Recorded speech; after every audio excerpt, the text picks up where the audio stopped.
जी अस्सलाम वालेकुम।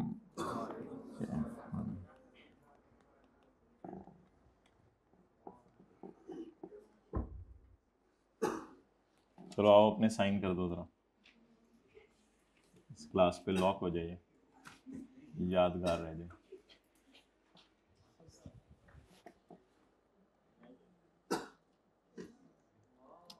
ओह, आप भी आ जाओ। आप किस इलाके से आए हो? मंडी बहाउद्दीन से साइन करने आए हैं जी भाई, माशाल्लाह।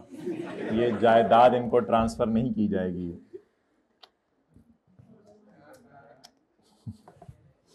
दोबारा करके दिखाओ। कर दोगे दोबारा? उसी तरह का।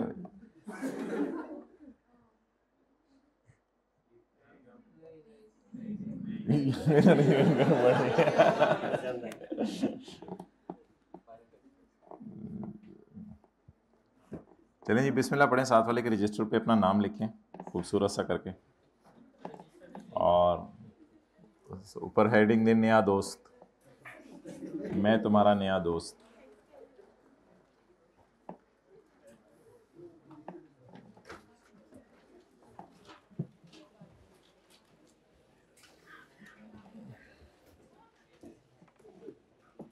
अच्छा, व्हाट्सएप ग्रुप के अंदर जो है वो आपको इंशाल्लाह नोट्स आ जाया करेंगे। जिन ऑनलाइन वाले हजरात ने इन क्लासों को 15-20 दिन बाद लेना शुरू किया है, कोई खुदा का खौफ कर लें, कहाँ सोए हुए थे, कब से ऐलानात किए जा रहे हैं, क्लासें शुरू हो गई हैं और इन्होंने क्लासें नहीं ली। अब ये जल्दी जल्दी ईद के दिनों में कवर करना शुरू करें, क्योंकि ईद की छुट्टियों के बाद अब फिर आपको बड़ी ईद की छुट्टियों का वेट करना पड़ेगा। तो इसलिए खुदा के लिए अपने ऊपर रहम करें। और FAR 2 को आपने जो है वो हर सब्जेक्ट माशाल्लाह आप उसको इजी नहीं लेते। FR 1 के माशाल्लाह घात का पानी पिया हुआ है आपने, तो आप तो तजर्बाकार लोग हैं। तो खुदा के लिए पहले दिन से सीरियसली चलें। माशाल्लाह आप तो भाई भी आ गए हैं क्लास में, तो क्लास शुरू करने बनती है। तो रोज़ाना का साथ साथ पढ़ेंगे इंशाल्लाह। इस दफ़ा तो इंशाल्लाह लुट मचा देंगे, इस दफ़ा तो सारे रिकॉर्ड तोड़ देंगे इंशाल्लाह। रोज़ाना का साथ साथ पढ़ा करेंगे और बिल्कुल टाइम पे सोने से पहले होमवर्क ख़त्म कर लिया करेंगे।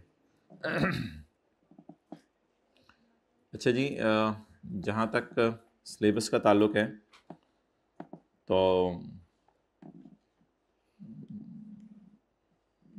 ये तो शायद आई के अपने का होगा, इतने टीचिंग आवर्स लगते हैं। ये तो पता नहीं है लास्ट टाइम कितने लेक्चर हुए हैं, पता नहीं 115 शायद हुए हैं, ज़रब 2 घंटे। तो ये तो हाँ एक्स्ट्रा आप इसमें डालो। ये तो छोड़ें, इसकी डिस्कशन ही भी हम करें। तो preparation of financial statements, non current assets और ethics in other areas of IFRS। अच्छा, प्रिपरेशन ऑफ फाइनेंशियल स्टेटमेंट्स में अगर आप बात करें तो IAS 1 आता है, जिसमें फाइनल अकाउंट्स वगैरह होंगे, profit and loss, balance sheet, और रेगुलेटरी फ्रेमवर्क ऑफ अकाउंटिंग भी है एक चीज़, ये भी हम देखेंगे। कंसोलिडेशन और इन्वेस्टमेंट इन एसोसिएट, इसमें ऑब्वियसली कुछ 2 कंपनीज होंगी, उनके अकाउंट्स को कंसोलिडेट करना होगा। इंशाल्लाह बड़ी ईद के बाद ये भी करेंगे। अच्छा, उसके बाद नॉन करंट एसेट्स हैं। छोटी ईद से पहले हमारी कोशिश होगी कि आपको छोटा मज़ा एंजॉय करा दिया जाए। तो ईद उल फितर, इंटेंजिबल्स और एग्रीकल्चर इंशाल्लाह हम कवर करने की कोशिश करेंगे। इंशाल्लाह इसमें भैंस भी आएगी, गाय भी आएगा, सारे आएंगे। और बाकी जानी छिपकली नहीं आएगी इंशाल्लाह, छिपकली नहीं आएगी, आने को आ भी सकती है। तो दरख्त भी आएंगे, बूटे भी आएंगे। बूटा नहीं आएगा, बूटे आएंगे। आप साथ वाले को देख रहे हैं, हद हो गई, मैंने क्या बूटा नहीं आएगा। अच्छा, इनटेंजिबल एसेट्स आज हम बिस्मिल्लाहिर्रहमानिर्रहीम पढ़ के शुरू करेंगे। और फाइनेंशियल इंस्ट्रूमेंट्स है, इसमें भी शेयर्स के अंदर इन्वेस्टमेंट्स करते हैं आप। लीज़ है, इसमें कोई एसेट समझ लें किस्तों पे ले लिया है। तो ये तो नॉन करंट एसेट्स हो गए, इंटेंजिबल्स, एग्रीकल्चर, इन्वेस्टमेंट्स, लीज़ भी देखेंगे। फिर IAS 1037 है कोई चीज़। IFRS 15 रेवेन्यू कैसे रिकॉर्ड करना है। फिर उसके बाद जो है वो फॉरेन करेंसी ट्रांजैक्शंस हैं, बाहर के मुल्क के डेटर क्रेडिटर, टैक्स कैसे पे करना है, ऑपरेटिंग सेगमेंट्स है, डिफरेंट सेगमेंट्स हों आपकी ऑर्गेनाइजेशन के। और फिर उसमें से ये कोई पास्ट पेपर्स आए हुए हैं, ये देख लेंगे आपसे इसको किस फॉर्म में शेयर किया जाए। अभी तो ऐसा सच कुछ इतना इसका यूज़फुलनेस नहीं होगी, लेकिन IS-38 की तरफ मूव करें।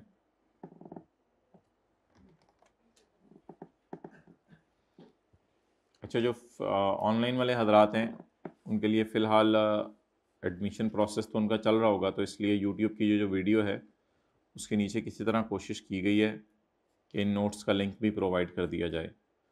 तो IS-38 के पूरे चैप्टर के नोट्स जो है वो डाउनलोड करके रख लें। आप लोगों को मैंने सिर्फ 8-10 सफ़े कॉपी करा के दिए हैं जो फ़िज़िकल में बैठे हैं, ताकि 3 दिन में इंशाल्लाह उम्मीद है जब हमारी बुक आ जाएगी तो फिर इन पेजेस की आपको ज़रूरत भी नहीं पड़ेगी। तो इसलिए लिमिटेड कॉपीज़ करवाई हैं, सिर्फ चंद सफ़ों की। तो नीचे सफ़ा नंबर जो फ़िज़िकल में बैठे हैं वो देखते रहिएगा, ताकि उसी सफ़े नंबर पे जाके काम करें। बाकी बुक्स पुरानी यूज़ मत करें, बुक में बहुत चेंजेस की गई हैं। सारी बातें अटैम्प्ट डाली जाती हैं और बंदा कुछ चेंजेस करता है, तो पुरानी बुक्स नहीं, बुक अब एक दफ़ा आए हैं नई ले, वरना पेज नंबर के अंदर ही घूमते रहेंगे पूरा सेशन। और साथ वाले को टफ़ टाइम देते हैं बहुत लोग कि यार पेज नंबर बता दो, ये करो वो करो। चलें छोड़े जी, ये तो नेवर एंडिंग स्टोरीज हैं, जो आप लोग करने आए हैं वो करें। पेज 217 निकालें।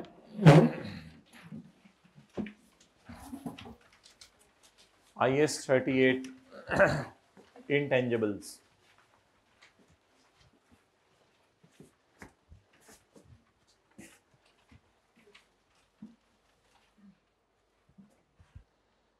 इंटेंजिबल के अंदर चंद करेक्टरिस्टिक्स पाई जाती हैं, वो हम इंशाल्लाह डिस्कस भी करेंगे कल की क्लास में।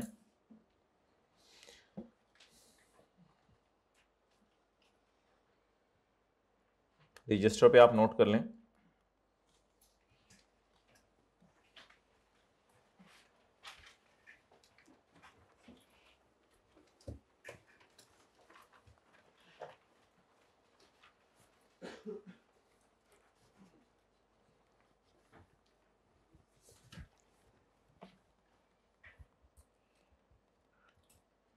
आइडेंटिफिएबल,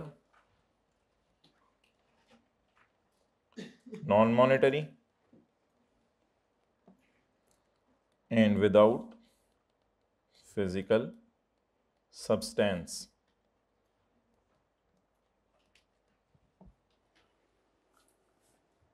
तो पहली करेक्टरिस्टिक तो इंटेंजिबल में ये है कि डेट इज आइडेंटिफिएबल। जो फिजिकल वाले हजरात घर बैठ के क्लासें ले रहे हैं, खुदा के लिए अगर 2-4 दिन यूट्यूब पे लेक्चर अपलोड कर भी दिया गया तो बराए मेहरबानी क्लासों के लिए तशरीफ़ ले आएँ और क्लासेस लें, वरना आप अपना नुकसान कर रहे होंगे IS-38 का। फिर आपको बाद में IS-38 भी कवर करना है, बाकी चीज़ें भी कवर करनी है, तो आपके लिए फिर परेशानी होगी। अच्छा जी, इंटेंजिबल आइडेंटिफिएबल होना चाहिए। क्या होना चाहिए माय डियर? यानी इसकी शनाख्त हो सके। टेंजिबल्स तो आप लोगों ने पढ़े हुए IS-16 के अंदर, property plan and equipment, land की शनाख्त होती है, बिल्डिंग की शनाख्त होती है। इस तरह इंटेंजिबल्स की भी शनाख्त हो जाती है। मिसाल के तौर पे जैसे इंटेंजिबल्स में कहूँ सॉफ्टवेयर है, तो बिल्कुल आइडेंटिफिएबल है। कोई चीज़ बनाने का फॉर्मूला है, कोई आइडेंटिफिएबल है। कोई प्रोसेस है चीज़ बनाने का, तो ये आइडेंटिफिएबल है। और चीज़ें राइट्स हैं, और चीज़ें लाइसेंस है आपका, वो आइडेंटिफिएबल है, शनाख्त हो जाती है कि मेरे पास लाइसेंस है। असलहे का लाइसेंस आपने अक्सर सुना होगा, या कई दफ़ा फिशिंग लाइसेंस होते हैं और लाइसेंसेस होते हैं। तो ये इंटेंजिबल्स की एग्जांपल्स हैं। तो इन चारों में आप ये 3 बातें देखें। मिसाल के तौर पे मैं कहता हूं एक सॉफ्टवेयर है,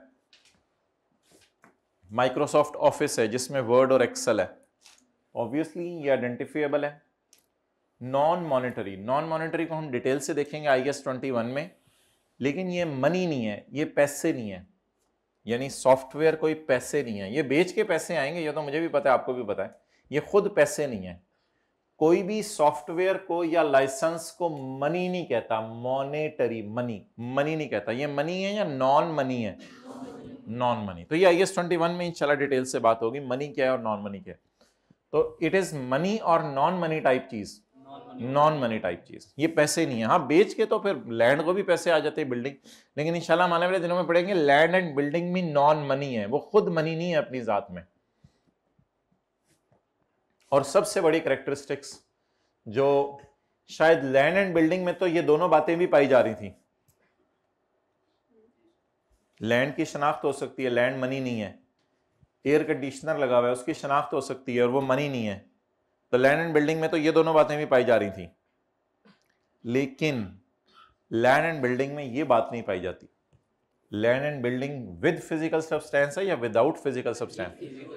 तो मेन हमारा आज का पॉइंट 3 है जो डिफरेंशिएट करे किसको किस से, टेंजिबल्स को इनटेंजिबल्स से। आने वाले दिनों में हम बायोलॉजिकल एसेट्स भी पढ़ेंगे, जैसे एनिमल है, भैंस है, गाय है।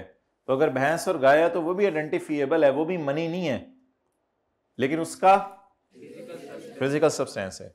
तो इनटेंजिबल्स में सबसे इंपॉर्टेंट बात यह है कि इनटेंजिबल्स का फिजिकल सब्सटेंस नहीं होता। फिर कुछ लोग ये कहते हैं कि ये फॉर्मूला किसी पेज पे लिखा हुआ है, तो उस पेज का जो फिजिकल सब्सटेंस है, तो ऑब्वियसली पेज का फिजिकल सब्सटेंस है। सॉफ्टवेयर तो किसी सीडी में है, तो वो सीडी का फिजिकल सब्सटेंस है, लेकिन उस सीडी या कागज की क्या हैसियत है अगर उसके ऊपर फॉर्मूला ना लिखा हो या उसके ऊपर जो है वो ना हो।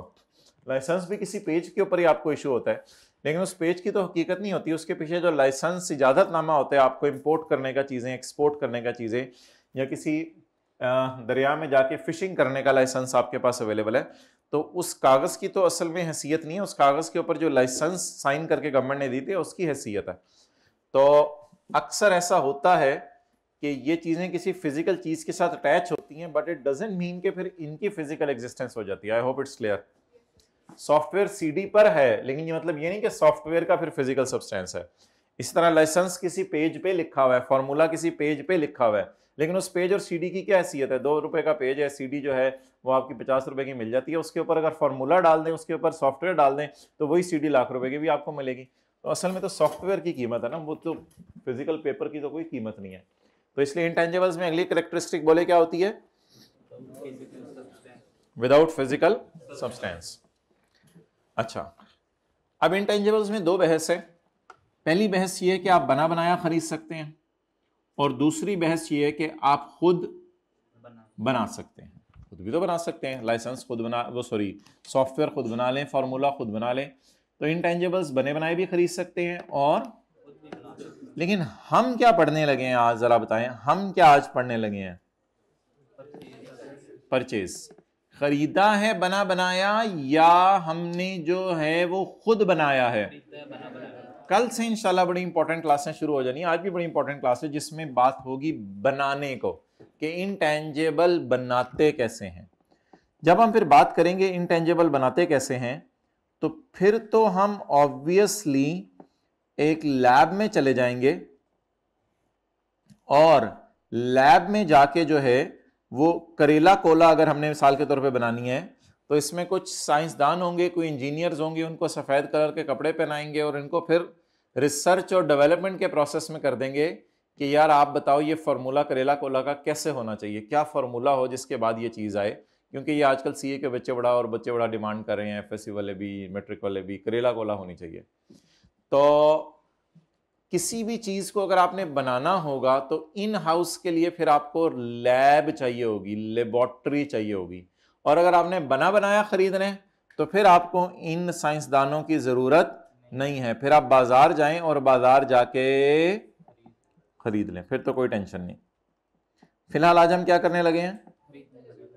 बना बनाया जो है इस्तेमाल करने लगे हैं, यानी बना बनाया हम खरीद रहे हैं।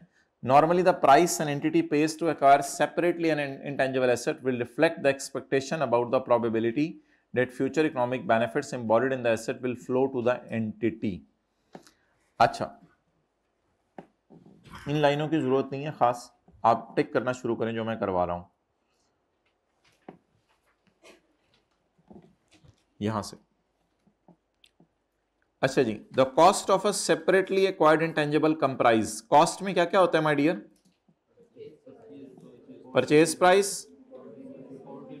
इंपोर्ट ड्यूटीज, और तो ये बातें तो आईएस 16 जैसी हैं। After deducting any trade discount और रिबेट्स, रिबेट्स भी वो होते हैं, डिस्काउंट्स वगैरह। Any directly attributable cost of preparing asset for its जो यूज आपने सोचा हुआ है उस यूज में लाने के लिए अगर कोई कॉस्ट करनी पड़े तो उसको भी एसेट की कॉस्ट में बोले ऐड किया जाएगा।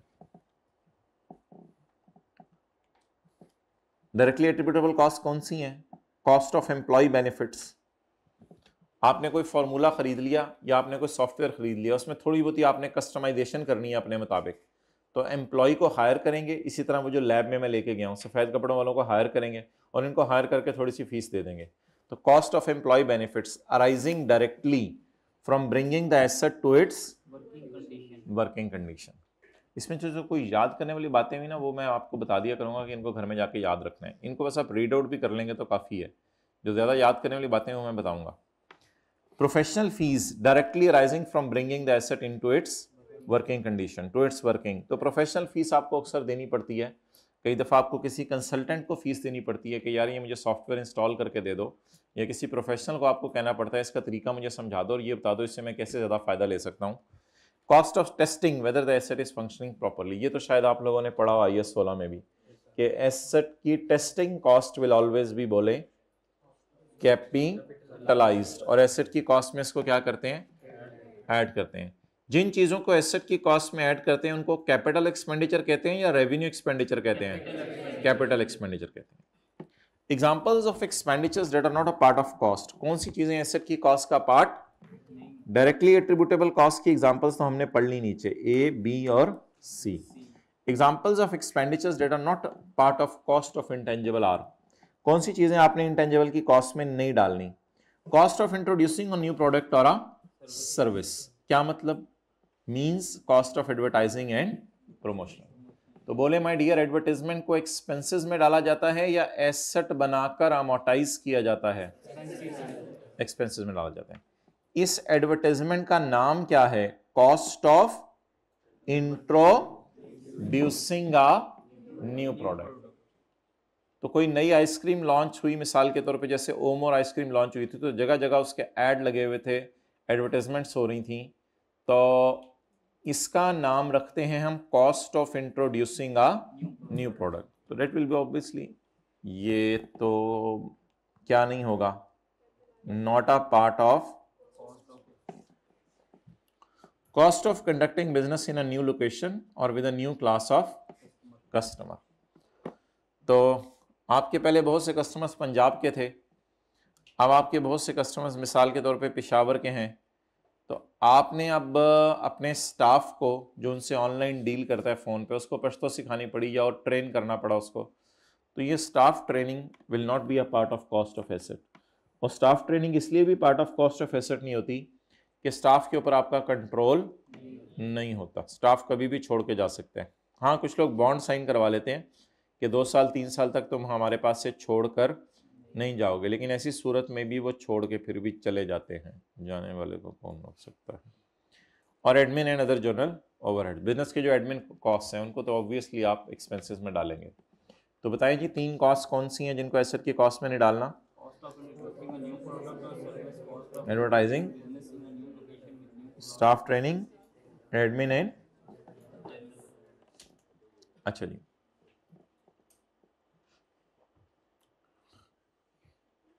एसेट की कॉस्ट में कब तक चीजें डाली जाएं? एसेट की कॉस्ट में कब तक चीजें डाली जाएं? जल्दी बता देना, ये 16 में ये पढ़ा हुआ है आपने। जब वो आपने जिस हालत में इस्तेमाल करना है, जब तक उस हालत में लाना है उस वक्त तक की चीजों को क्या किया जाए? बोलें कैपिटलाइज किया जाए। जैसे AC है, अगर आपने सेकंड फ्लोर पे लगाना है तो बस ऊपर लेके जाने तक के सारे खर्चे एसेट की कॉस्ट में ऐड होंगे, हत्ता कि इंस्टॉल करने का खर्चा भी एसेट की कॉस्ट में ऐड होगा। सिमिलरली फॉर इंटेंजिबल्स, भाई हाइब्रिड में जाएं, वो तीसरी रो दूसरे में नोट्स दे दें, बुक रहने दें, नोट्स लें, नई नई बुक यूज करें, नई बुक आ जाएगी इंशाल्लाह 2-3 दिनों में। Recording of cost in the carrying amount of intangible, इस लाइन का उर्दू में मतलब बताएं। इंटेंजिबल की कैरिंग अमाउंट में कॉस्ट डालते रहें, रिकॉर्डिंग। रिकॉर्ड करते रहें, रिकॉर्डिंग फेंकते रहें, डालते रहें, रिकॉर्डिंग मींस डालते रहें इनटेंजेबल की कैरिंग अमाउंट में कॉस्ट्स, लेकिन कब तक? सीज और डालना बंद कर दें when the asset is in the condition for it to be capable of operating in the manner जैसे मैनेजमेंट सोचा हुआ था तब तक। Therefore cost incurred in using, जब बाद में उसे यूज कर रहे हो तो उसको कैपिटलाइज नहीं करना, वो तो यूज करने की कॉस्ट है, यूज करते हुए मेंटेनेंस वगैरह करनी पड़ती है। और रीडेप्लॉइंग एन इंटेंजिबल, रीडेप्लॉइंग होता है एक जगह से अनइंस्टॉल करके दूसरी जगह इंस्टॉल कर दिया, वो तो फिर आपके कंप्यूटर हार्डवेयर में कोई मसला हुआ है, उसमें सॉफ्टवेयर का क्या कसूर है। तो रीडेप्लॉइंग, तो सॉफ्टवेयर को एक जगह से अनइंस्टॉल करके दूसरी जगह इंस्टॉल किया जाता है, और एसी को भी एक जगह से डी इंस्टॉल करके दूसरी जगह लगाया जाता है। तो रीडिप्लॉइंग या शिफ्टिंग कॉस्ट को एसेट की कॉस्ट का पार्ट नहीं बनाना, बस पहली दफा की इंस्टॉलेशन को एसेट की कॉस्ट का पार्ट बनाना। And initial operating losses are not included in the carrying amount of that asset. इसका मतलब बताएं, initial operating losses are not included in the carrying amount of asset. भाई ये फिजिकल बॉयज में पहली रो में भाई बैठे हुए, इनके पास रजिस्टर या कोई नोट्स नहीं है, देखो नोट्स दे दें इनको।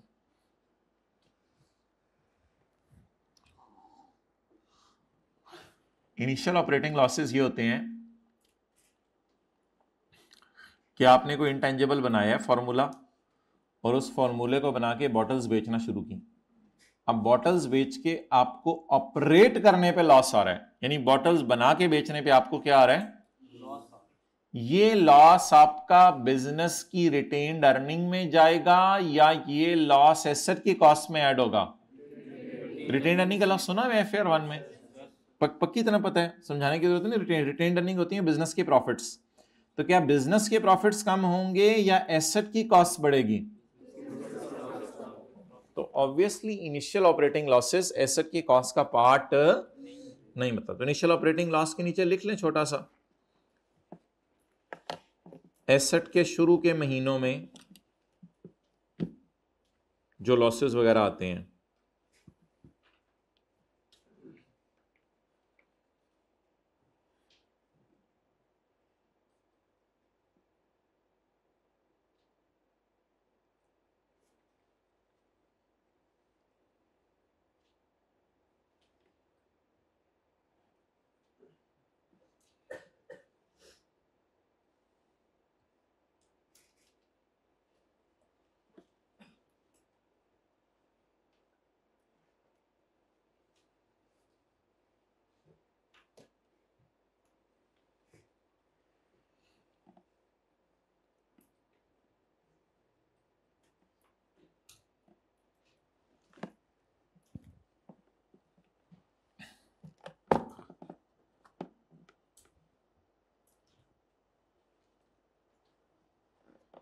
income and expenses relating to incidental operations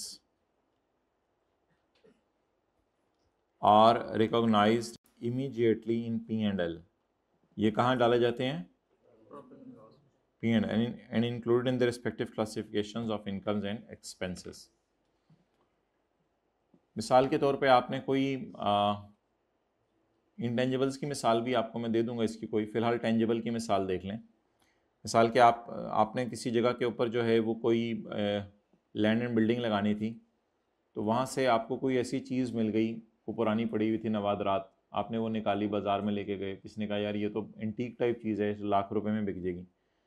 तो अब वो जो आप बिल्डिंग बना रहे हैं, क्या उस बिल्डिंग की कॉस्ट में उस एंटीक की कॉस्ट को लेस करेंगे या उसको इनकम के तौर पे अलग रिकॉर्ड कर लें? क्योंकि ये इंसिडेंटल तौर पे हो गया है, ऑपरेशंस और कोई ज़रूरी नहीं था उसके बनाने के लिए, वो तो हादसाती तौर पे एक चीज़ हो गई, तो इसलिए इसको भी एसेट की कॉस्ट में नहीं डाला जाएगा। Incomes and expenses relating to बोलें incidental operations are recorded immediately in P&L and included in their classifications of incomes and expenses. तो इसके आइए 38 की भी कोई मिसाल कर लेंगे आने वाले दिनों में। अच्छा जी, ये होता है क्रेडिट पे चीज़ें ख़रीदना जब कैश प्राइस का काफ़ी डिफरेंस हो। तो ये डिटेल से we will study similar concept in IFRS 15, इसलिए इसको फ़िलहाल हम नहीं कर रहे। तो आज के नोट्स में लिखा होगा हमने पैरा 31 की है, पैरा 30 की है, 29 की है, 28 की है और 27 की है। तो ये पैरास लिखे होंगे आज के नोट्स में। चलें जी न्यूमेरिकल्स करते हैं हम। आज का पहला न्यूमेरिकल निकाल लें। आपको जो नोट्स बांटे गए हैं, जो ऑनलाइन में नोट्स अपलोड किए गए हैं और आपके जो व्हाट्सएप ग्रुप में नोट्स भेजे जाएंगे, उसमें तो पूरा चैप्टर आ रहा होगा, लेकिन हमें उसमें आज सवाल चाहिए क्वेश्चन नंबर 1, पेज 238।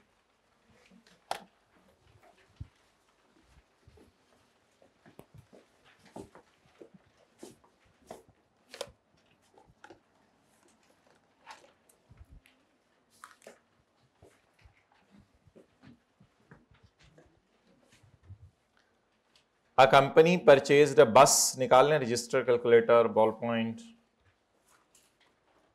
देखें लाया साथ वाला कैलकुलेटर या सेल डलवाने के लिए देके आया हुआ है?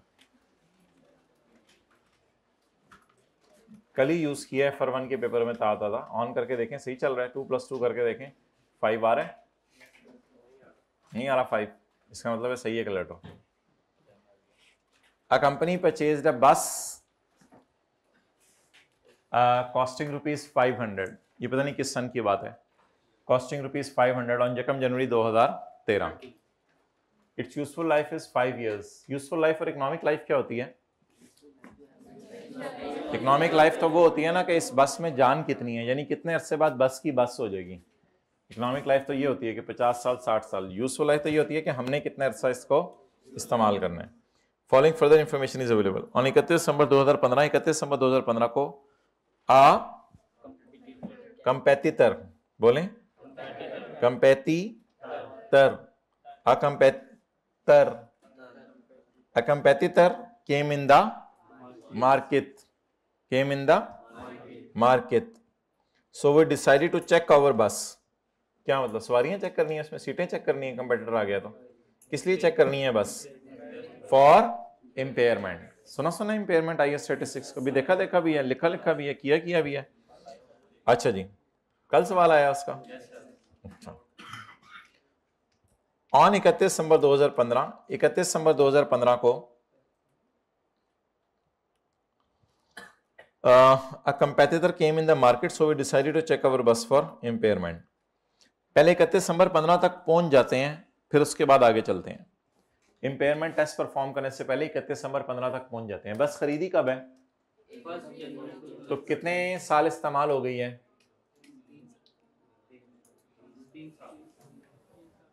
2013, 2014, 2015। अच्छा, बीवी के बारे में जानते हैं आप? बीवी क्या होती है? Cost minus income reduction. हाँ, मैं भी यही पूछना चाह रहा था। बिल्कुल आपने सही बताया। बीवी होती है भाई, क्या होती है बताएं? Cost minus accumulated. तो दुनिया वालों को बता दें बीवी क्या होती है? Cost minus accumulated. हमें तो इसी बीवी का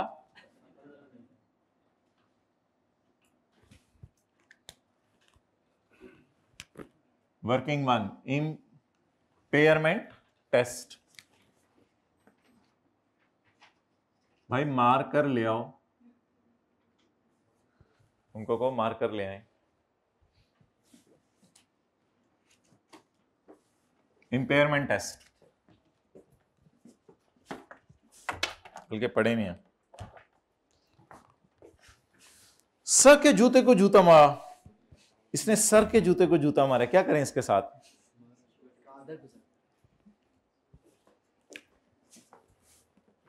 अच्छा, इम्पेयरमेंट टेस्ट के लिए जिंदगी में क्या चाहिए होगी? बीवी। क्या चाहिए होगी? अगर बीवी नहीं होगी तो बीवी नहीं होगी तो कैरिंग, बीवी का दूसरा नाम कैरिंग अमाउंट है। तो अगर बीवी नहीं होगी तो हम इम्पेयरमेंट टेस्ट परफॉर्म नहीं कर सकते। तो इसलिए याद रखिएगा, जिंदगी में हमेशा जब भी इम्पेयरमेंट टेस्ट परफॉर्म करना हो, आपको पहले क्या चाहिए? बीवी चाहिए। ये बहुत शरीफ बंदा है। 500 डिवाइडेड बाय 5, तो 1 साल की डेप्रिसिएशन कितनी निकल आई? 100। जबरदस्त। तो डेप्रिशिएट कितने साल करने हैं? 13, 14, 15। बीवी कैसे निकलती है आपको पता है? कॉस्ट माइनस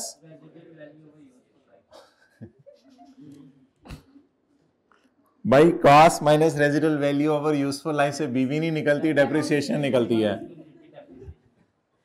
तो ये कौन था? Cost minus accumulated depreciation. जी कॉस्ट बोले 500,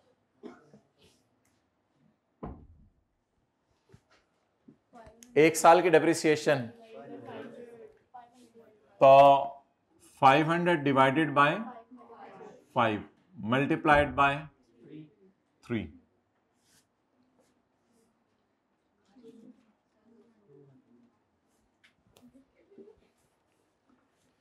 बीवी को किससे कंपेयर किया जाता है फॉर कैलकुलेटिंग इंपेयरमेंट लॉस?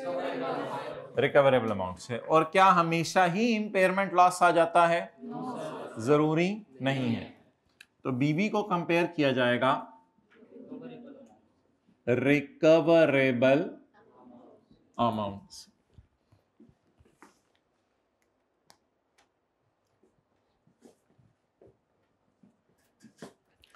बेटा लेक्चर 1 तो ऊपर लिख लो।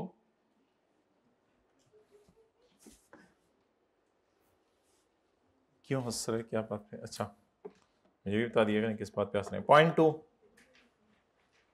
ऑन 31 दिसंबर 2015 को future cash flows are estimated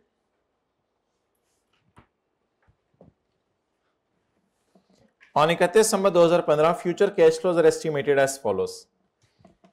Annual inflows, fare from passenger, annual outflows, petrol की कॉस्ट। बताएं जी ये कब कब आने हैं?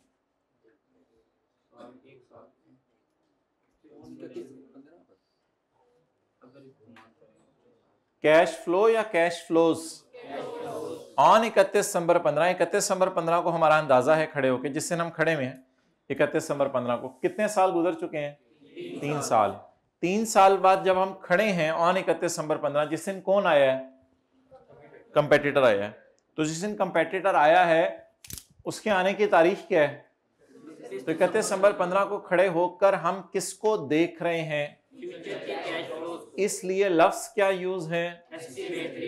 मेरा ख्याल है कि फ्यूचर में सवारियां देंगी इतने पैसे और फ्यूचर में पेट्रोल का खर्चा आएगा इतना। और इसके अलावा जब बस की बस हो जाएगी 5 साल बाद, तो उस वक्त बस कितने की बिकेगी? 25। और 25 की बस को बेचने के लिए कॉस्ट टू सेल क्या होगी? 2 रुपए। अच्छा अब आप मुझे ये बताएं कि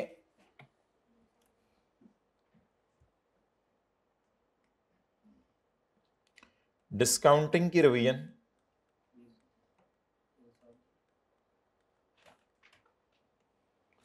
यानी एक सफा ये और अगला सफा छोड़ के रजिस्टर पे तीसरे सफे पे जरा डिस्काउंटिंग की रिवीजन मुझे करवा दें कि डिस्काउंटिंग कैसे होती है फिगर्स की।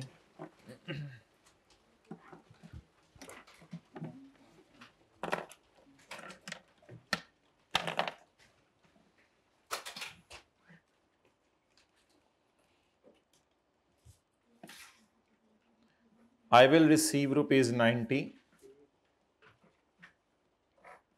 at end of each year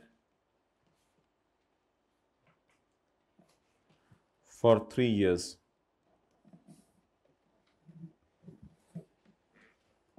G.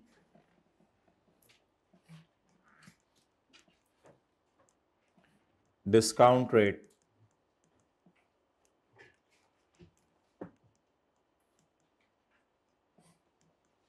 is कितने %?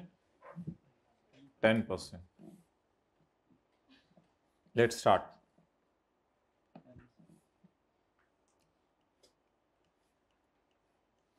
पहले साल के एंड पे कितने रुपए आएंगे?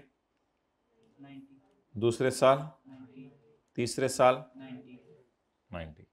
इनको कहाँ बुलाना है? पहले साल के पहले दिन, आखिरी नहीं, पहले साल के पहले दिन इस 90 को कैसे बुलाना है? इधर आओ। इस 90 को कैसे बुलाना है? इधर आओ।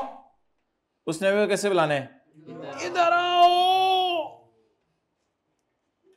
इन तीनों को इस तरह बुलाना है। ओके, तो अगर ये 2010 का साल है और ये 2000 और ये 2012, तो प्रेजेंट वैल्यू ऑन 1 जनवरी 2010। एक तरीका मैनुअली गधों की तरह बुलाएं। गधों की तरह कैसे बुलाएं? 90 90 1.1। 1.1 का क्या मतलब है? ये 10% है ना। 1.1 रेज टू पावर -1। इधर और इसके दरमियान कितने अरसे का वक्फा है? 1 साल का। Raise to power -1 plus 90 into 1.1। ये कौन सा वाला 90 है? ये वाला 90 है। इसको कितने साल पीछे बुलाना है?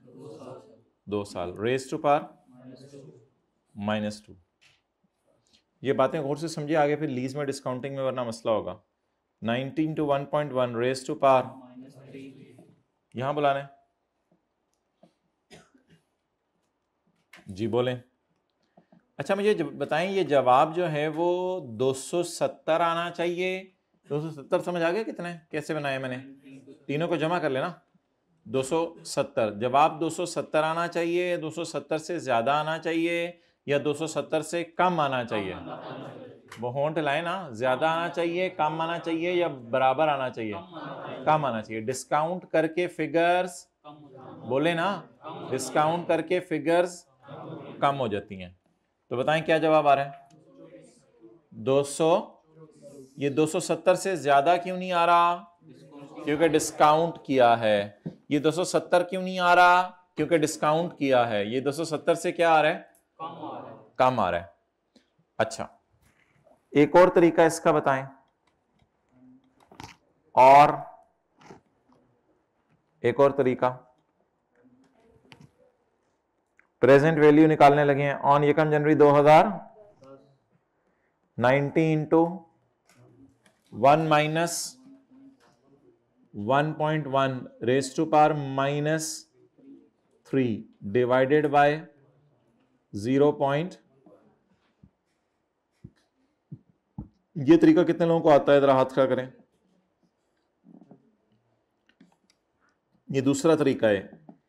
इसमें ये 3 क्या है? 3 नहीं, 3 साल नहीं है ये, प्लीज ये ना जरा आप लोगों ने याद रखना है। अब 3 साल नहीं है, 3 दफा।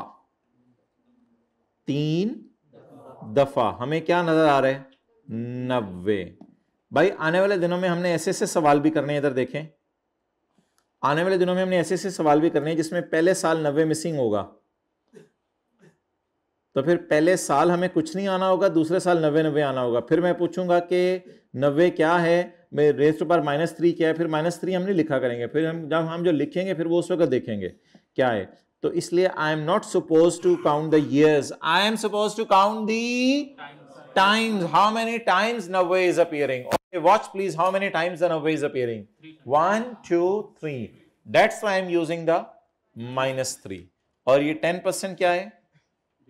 Discount rate. इधर 1.1 लिया करेंगे और इधर 0.1 लिया करेंगे। अगर 12% होता तो 1.12 और पॉइंट डन। जवाब इंशाल्लाह वही आना चाहिए, 224।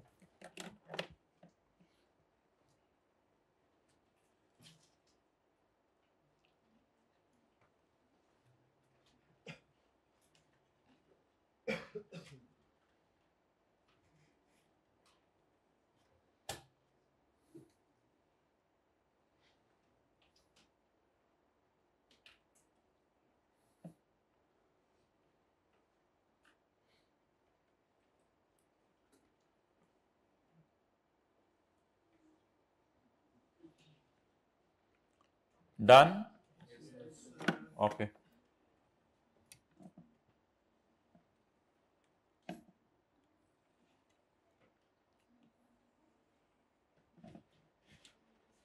Both are acceptable. अच्छा, but if I change this 90 to 80 और बाकी दो 90 सेम रहे, इधर नहीं देख रहे आप लोग, if I change this 90 to 80 और बाकी दो 90 सेम रहे तो फिर आपको डंकी वर्क ही, फिर आप शॉर्टकट नहीं। ये शॉर्टकट कब लगता है एनओटी वाला फॉर्मूला? ये कौन सा फॉर्मूला है? एनओटी वाला। और ये सिंपल डिस्काउंट। ये नीचे वाला एनओटी वाला, ऊपर वाला सिंपल है। एनओटी वाला फॉर्मूला कब लगाएंगे? जब ये 90 तीनों क्या हो? बराबर हो, इनमें वक्फा भी बराबर हो, और ये 90 एक से ज्यादा दफा हो, एक से। और अगर एक ही 90 है तो फिर तो एनओटी का फॉर्मूला लगाने की जरूरत नहीं है। समझ आ गया? तो बताएं ये फॉर्मूला कब लगाया करेंगे? सिर्फ जब ये एक से ज्यादा हो और तीनों बराबर हो और तीनों में गैप भी बराबर हो, तो फिर हम ये फॉर्मूला लगाया करेंगे। ओके, चलें अब हमारे सवाल में आ जाए जी। कितने कैश फ्लोज इसको मिलने हैं फ्यूचर में? 50। मैंने माइनस साइन क्यों लगा दिया है 15 के साथ? आउटफ्लोज हैं। बस चलेगी तो सवारियों से किराया आएगा और पेट्रोल के पैसे जाएंगे।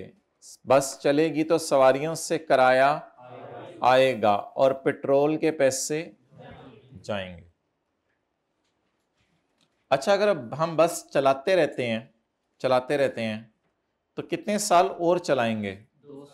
2 साल। 5 साल टोटल है, 3 चल चुकी, कितने साल और चलाएंगे? 2 साल और चलाएंगे। जब हम 2 साल बस और चला लेंगे तो at the end of life कब एंड होगी?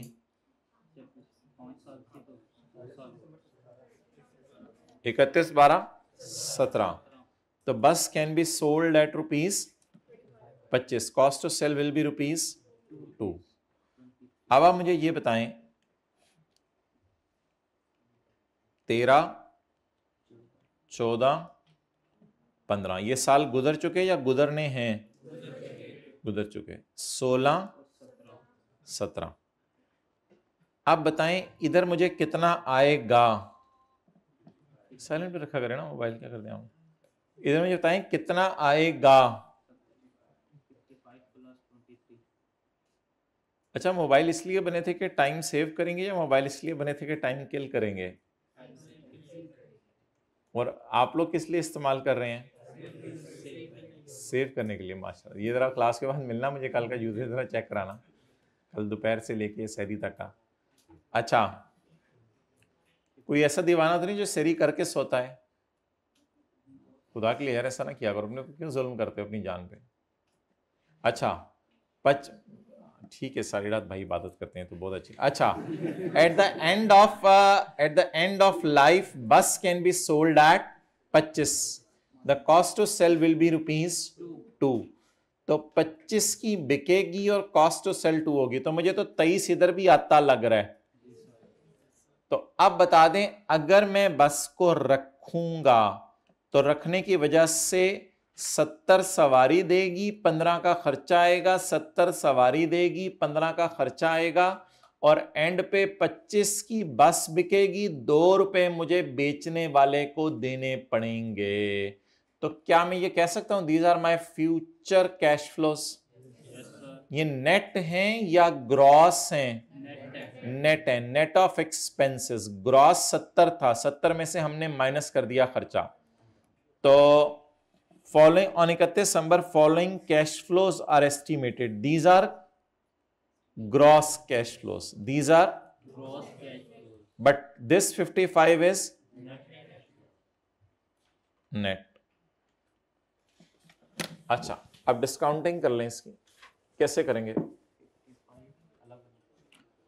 55 और 55 पे कौन सा फॉर्मूला लगा दें? एनओटी का, क्योंकि 55 ज्यादा भी तो हो सकते हैं ना, 4 5 55 भी तो हो सकते थे, वो फिर अलग अलग करते करते बड़ा टाइम लग जाएगा। ये 55 कहां से आने हैं? बस को किराए पर जो सवारियों से आ रहे हैं वहां से आने हैं नेट। और 23 कैसे आने हैं? बस को बेच के। अब आपका फैसला क्या होगा वो मैं नहीं भी पूछ रहा कि आपने बेचना है या रखना है, आप मुझे बताएं कि इसको डिस्काउंट कैसे करना है, इनके डिस्काउंटेड प्राइस का नाम क्या रखना है जो फिगर यहां आएगी, क्योंकि मैं खड़ा अभी 31 12 15 पे हूं, तो इस 55 को भी यहां बुलाना है, इस 55 को भी यहां बुलाना है, इसको एनओटी के जरिए बुला लेंगे और इसको सिंपल। तो इसके इधर हम रेज टू पावर -2 इसलिए करेंगे कि ये 2 दफा है, और इधर रेज टू पावर -2 इसलिए करेंगे कि 2 साल है। ये एक से ज्यादा फिगर्स हैं, इसलिए इन पे कौन सा फॉर्मूला यूज करेंगे? एनओटी। ये एक फिगर है, इसलिए इस पे कौन सा फॉर्मूला यूज करेंगे? सिंपल का। अगर ये 55 भी चेंज होते, ये 50 होता, ये 52 होता, तो फिर ऑब्वियसली इधर भी हम सिंपल फॉर्मूला यूज करते। अच्छा, इनको जब सबको बुला के इधर, ये सारी एस्टिमेटेड है, याद रखिएगा, हाँ लिखा हुआ है, ये सारी एस्टिमेटेड है, अंदाजे ही है हमारे, क्योंकि खड़े हम इधर है ना। तो इन सबको जब इधर बुला लेंगे तो इसका नाम क्या होगा? इसका नाम value in use. Value in use अगर मैं यूज करूं तो इसकी आज वैल्यू ये है। Recoverable amount is higher of number 1 value in use. दूसरी चीज भी देख लेते हैं, value in use. Value in use कैसे निकालनी है बताएं? 55 जमा मल्टीप्लाई, एनओटी का फॉर्मूला लगा देना इस पे, 1 माइनस 1 पॉइंट, डिस्काउंट रेट कितना है? 12%। 55 into 1 minus 1.12 raise to power -2 divided by 0.12। Whatever the answer may be, उससे कोई फर्क नहीं पड़ता, इसमें जमा करें। 55 कितनी दफा मुझे नजर आ रहा था, इसलिए कौन सा फॉर्मूला लगा लिया? एनओटी का। अब किसको कहां बुलाना है? बस कब बिकनी है? Eight the end of life. Bus can be sold at 25। तो बस यहां पर बिकनी है। अब किसको बुलाना है? 23 को। पहले साल बुलाना है, ये 31 12 15 पे। अब 31 12 17 और 31 12 15 पे जरा मुझे देख के बताएं कितना अरसा दरमियान में। तो रेज टू पावर -2, 23 25 बस बेच के आएंगे और 2 कॉस्ट टू सेल है। 23 इंटू 1.12 रेज टू पावर -2। जवाब 100। इसको 200 के नीचे लिखें या अंदर करके लिखें? अंदर करके लिखें।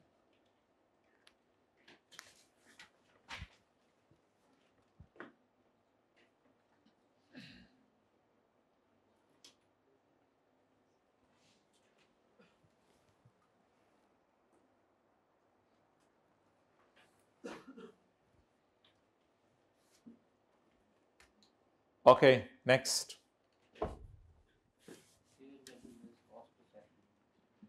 Next I need fair value less cost to sell.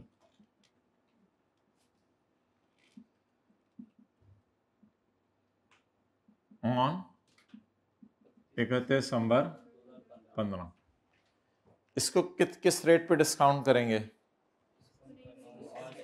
इसको डिस्काउंट, अगर आज मैं बस को बेच दूं, अगर आज मैं बस को बेच दूं तो ये बस कितने की बिकेगी? 130।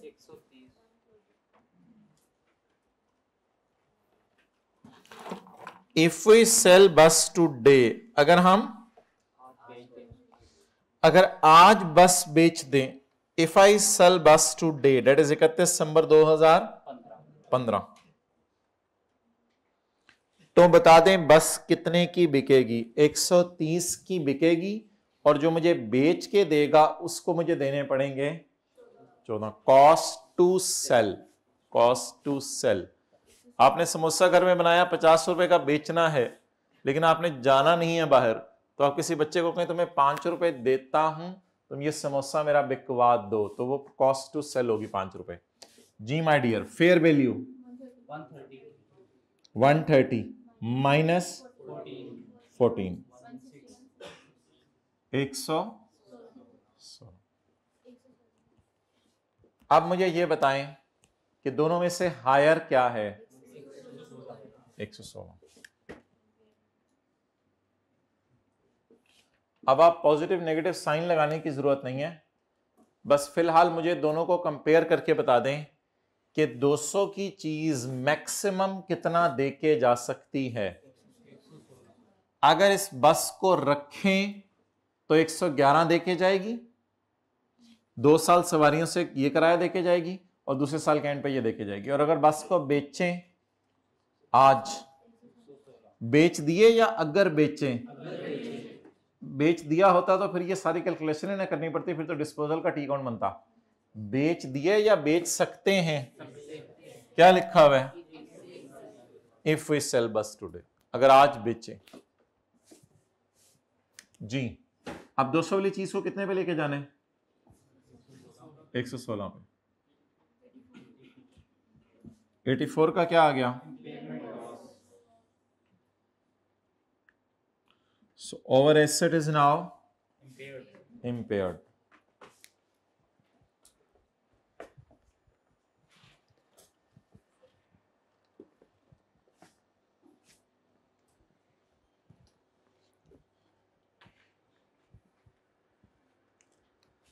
मुस्कुरा रहे हो, किस इलाके से आए हो? मुल्तान।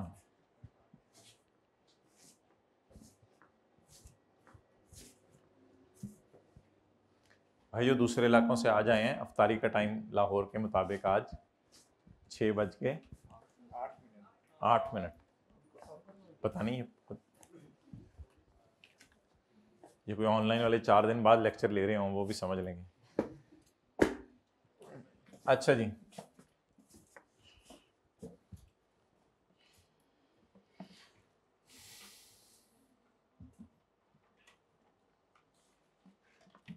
अब एंट्रीज बता दें। इम्पेयरमेंट लॉस तो निकल आया, द इम्पेयरमेंट।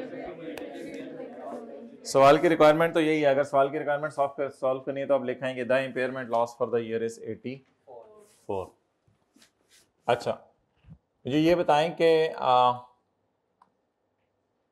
P&L के अंदर 2015, 14 और 13 डिप्रिसिएशन कितनी जाएगी? पहले साल 100, दूसरे साल 100, तीसरे साल 100, और तीसरे साल क्या जाएगा? Important loss. इंपॉर्टेंट लॉस कितना? 84। बैलेंस शीट में क्या जाएगी? बुक वैल्यू जाएगी। Gross carrying amount, cost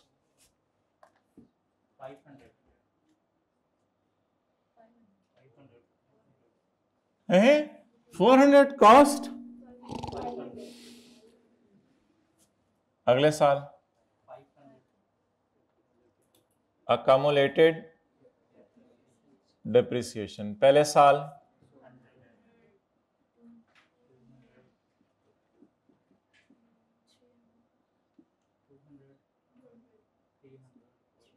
accumulate या फॉर द ईयर? अक्यूमुलेट जी 300। और accumulated impairment loss, accumulated impairment loss 0 0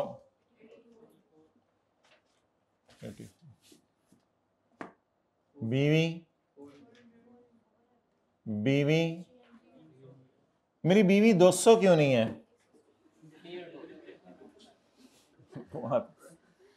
बस की बुक वैल्यू 200 क्यों नहीं है? क्योंकि बस की बस हो गई है, कंपेटिटर के आने से बस इंपेयर हो गई है। बोलें।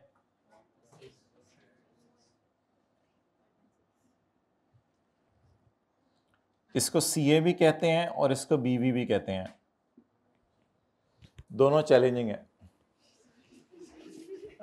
कैलकुलेट करना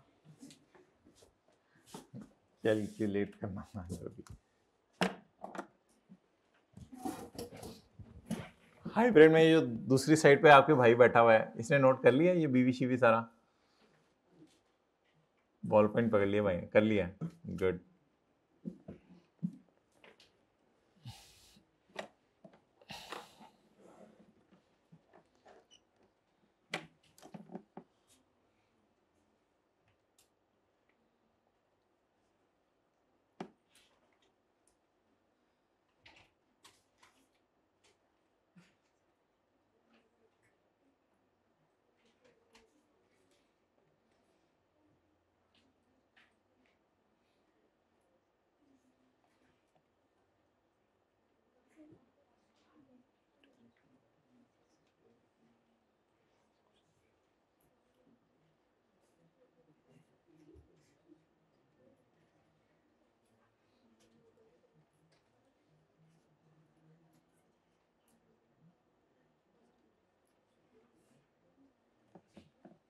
जी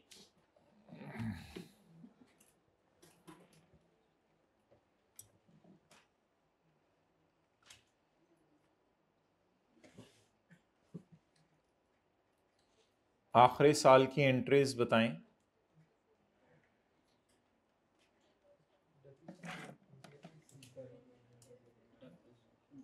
इकतीस दिसंबर 2015।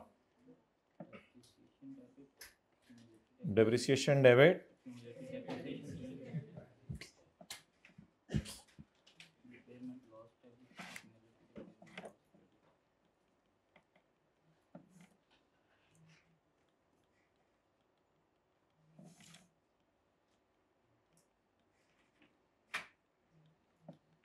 Impairment loss debit,